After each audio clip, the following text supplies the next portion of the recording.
13h, 14h, Europe 1 Info. Merci de nous rejoindre sur Europe 1, 13h21. Vous écoutez Clélie Mathias avec vos deux chroniqueurs du jour. Clélie, Xenia Fedorova va nous rejoindre dans un instant. Mais d'abord, on vous retrouve avec le chef du service politique chez Valeurs Actuelles, Sébastien Ligné. Vous êtes bon en économie, Sébastien Ligné ? J'ai fait un bac ES, voilà mon seul diplôme. Bonjour à vous, bienvenue. Bonjour.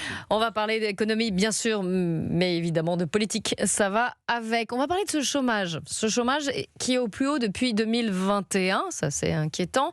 Ouais. Le taux de chômage a de nouveau augmenté au 4e trimestre de l'année dernière, il atteint 7,9%.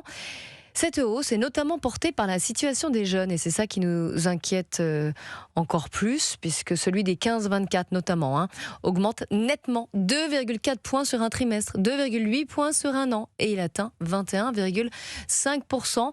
Écoutez, Roland Lescure, le ministre de l'économie, sur la hausse du chômage en général, il était sur France 2. On est sur un taux d'emploi qu'on n'a jamais eu, mais l'année dernière, ça s'est ralenti. C'est un avertissement. Et ça montre qu'il faut continuer à se battre pour que la croissance soit au rendez-vous, pour que le coût du travail soit limité, pour que la compétitivité de l'économie, notamment de l'industrie française, soit affirmée. C'est un combat de tous les jours, le chômage. On a, je pense qu'on peut le dire, remporté le combat contre le chômage de long terme. Il y a un vrai défi encore, c'est le chômage des jeunes. Il faut qu'on se batte, on l'a fait avec l'apprentissage, pour que les jeunes se retrouvent plus vite, plus forts sur le marché du travail, qu'ils puissent travailler, pour leur donner des jobs. Déjà, votre réaction, Sébastien Ligné, aux mots de Roland Lescure ? Non, mais il y a une manière avec les macronistes de maquiller, d'enrober les chiffres qui est toujours assez troublant, je trouve. C'est-à-dire que la promesse d'Emmanuel Macron qui nous expliquait qu'on était quasiment au plein emploi, c'est-à-dire 5% théoriquement, on en est très loin. Et même si on reprend tous les chiffres depuis son arrivée au pouvoir en 2017, quand Emmanuel Macron arrive au pouvoir, on a un taux de chômage qui est environ à 9,5%. Aujourd'hui, on approche donc des 8. Alors en effet, ça baisse. Mais j'ai pas l'impression que ce soit non plus une baisse extraordinaire, une baisse drastique qui mérite qu'on applaudisse le camp macroniste qui nous présente en permanence. Là, ça augmente. Mais il le dit. Il dit on a un problème de hausse de chômage, notamment chez les jeunes. Certes, il le dit aussi. La courbe générale est en baisse depuis l'arrivée d'Emmanuel Macron, mais on n'est pas sur une baisse drastique. On est très loin du plein emploi et on est très loin en réalité, quand on regarde le cœur des chiffres, d'un chômage structurel qui baisse. Parce que le problème, c'est qu'en effet, sous Emmanuel Macron, le chômage a baissé. Mais dans le même temps, on a augmenté considérablement les emplois précaires. C'est-à-dire qu'en effet, on a plus d'emplois qui ont été créés, mais pour la plupart, pour une partie, ce sont des emplois dits précaires, donc des alternants, des chômages, des emplois courts, de l'intérimaire, etc., etc.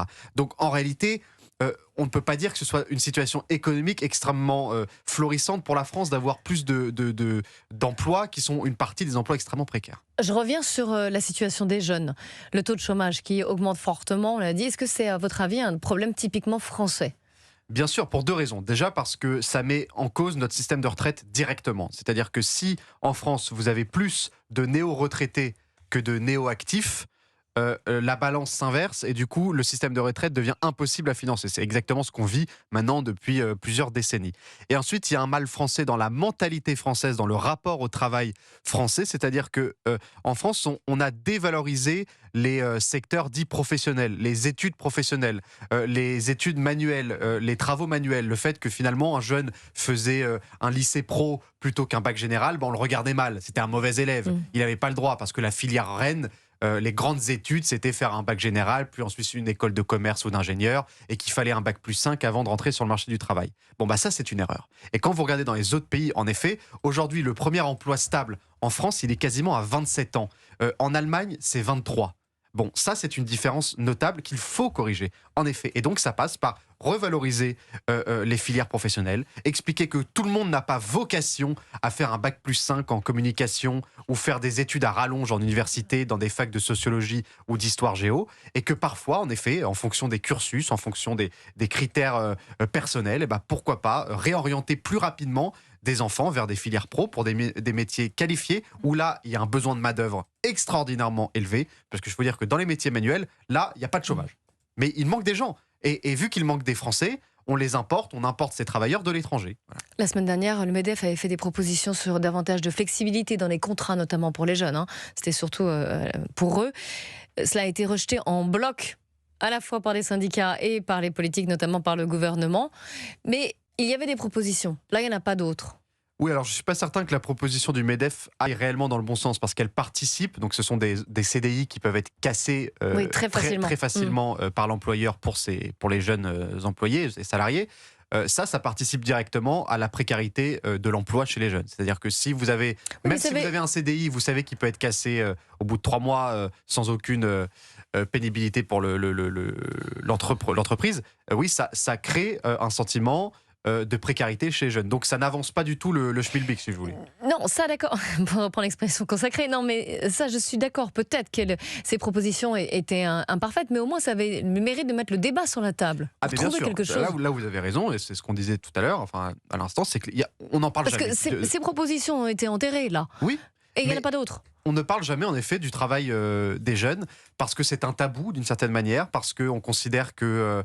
on a considéré l'étude comme étant nécessairement extrêmement longue. On a considéré que les jeunes devaient se former le plus possible pour avoir des métiers le plus qualifiés possible. Et ça, c'est une mentalité française qu'il faut inverser. Le problème, c'est qu'on le voit dans la pyramide des études depuis 20 ans. On fait de plus en plus d'études, on fait des études de plus en plus longues, mais in fine, on rentre sur le marché du travail beaucoup plus tard, avec des salaires qui ne sont souvent pas à la hauteur des études qu'on a faites. Donc c'est un problème, en effet. Et au lieu de passer son temps à parler de l'emploi des actifs, notamment des actifs seniors, parce que c'est un sujet, bien sûr.